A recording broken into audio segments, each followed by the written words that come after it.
আসসালামু আলাইকুম সবাইকে। আলহামদুলিল্লাহ আমি ভালো আছি। আপনারা কেমন আছেন? তো আজকে আমার মনটা অনেক ভালো, কারণ অনেক দিন ধরে আমার একটা ইচ্ছা ছিল, যখন থেকে রোজা পড়ছে তো অনেকগুলো রোজা চলে গেছে দেখতে দেখতে। তো আমার অনেক ইচ্ছা ছিল, যখনই ইফতারি করতাম তখনই একটা জিনিস চিন্তা করতাম। তো আজকে সেই ইচ্ছাটা পূরণ হয়ে গেছে আলহামদুলিল্লাহ।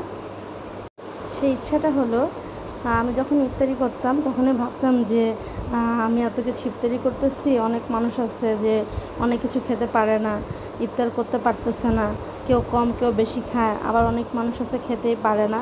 তো আমার এই জন্য একটু মন খারাপ লাগতো ইফতারির টাইমে। তো আমি চিন্তা করছিলাম যে আমি কিছু ইফতারি ঘরে বানাবো, বানায় রাস্তায় যারা আছে, যারা যে মামারা রিক্সা চালায়, তারপরে ওই ভ্যান চালায়, ওনারা চাইতে পারে না কারো কাছ থেকে।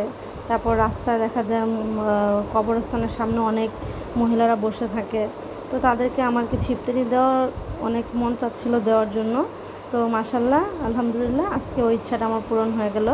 তো সেজন্য আমি অনেক কিছু আর কি আয়োজন করছিলাম আজকে। একটু বুট আগেই রাত্রে ভিজিয়ে রাখছিলাম, বুট ডাল পেঁয়াজু বানাবো। তো বুট ভুনা করবো, সেজন্য এখানে আমি আবার অনেকগুলো আলু ডিম সিদ্ধ করে দিচ্ছি, কারণ ডিম চপ করবো, আলু চপ করব। আর আর আমি যে বুটটা রান্না করছি, বুটের মধ্যে আমি সব কিছুই দিচ্ছি, কিন্তু আসলে একটু রসুন একটু আদা দিতে ভুলে গেছি। তারপর মাশাল্লাহ খেতে অনেক মজা হয়েছিল। আর আমি প্রেশার কুকারে বসায় দিছি যেন তাড়াতাড়ি হয়ে যায়। প্রেশার কুকার থেকে কড়াইয়ে ঢেলে দিচ্ছি, কেন সিদ্ধ হয়ে গেছিলো, একটু পানি শুকানো বাকি ছিল সেজন্য। তো ইদানিং আমি ভুলেই যাচ্ছি। আসলে যখন রান্না শেষ তখন আমার মনে পড়ছে আমি আদা রসুন কিছুই দিই নাই। তারপরেও মাশাআল্লাহ অনেক মজা হয়েছিল, যখন আমরা ঘরের মানুষরা খাইছি ভালোই লাগছে। তো এখানে সব কিছু আলুগুলো সব রেডি করে ফেলছি।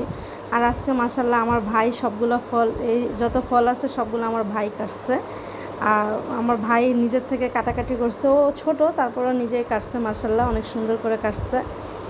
তো অনেকগুলো বক্স নিয়ে আসছিলাম যেগুলোতে আর কি দেওয়ার জন্য।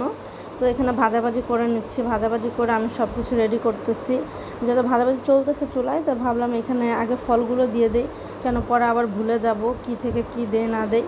তো এখানে মাশাআল্লাহ যতটুকু আর কি সাধ্য হয়েছে, যতটুকু পারছি আর কি ওটুকুই করার চেষ্টা করছি। আরও কিছু করতে মন চাইছিল, কিন্তু আসলে সম্ভব হয় নাই, একটুকুই সম্ভব হয়েছে।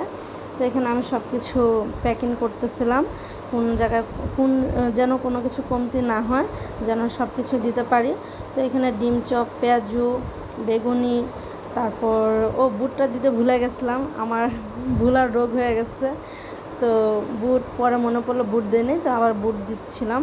আর মাশাআল্লাহ ডিম চপগুলো অনেক সুন্দর হয়েছিল, কালারটা অনেক সুন্দর লাগতেছিল। তো আলহামদুলিল্লাহ সব কিছু গুছগাছ করে আমি প্যাকিং করে ব্যাগে ভরে দিব। আম্মু আমার ছোট ভাই ওরা যায় আর কি দিয়ে আসবে।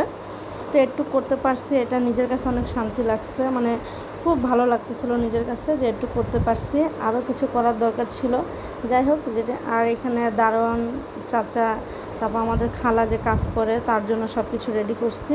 তো টাইমের আগে সব কিছু হয়ে গেছিলো, 5টার দিকে নিয়ে গেছে, সবাইকে দেওয়া হয়ে গেছিলো। তারপর এগুলো আমাদের ইফতারি, আমাদের জন্য সব কিছু আয়োজন করা হয়েছিল। আলহামদুলিল্লাহ সব কিছু মিলে অনেক ভালো। আল্লাহ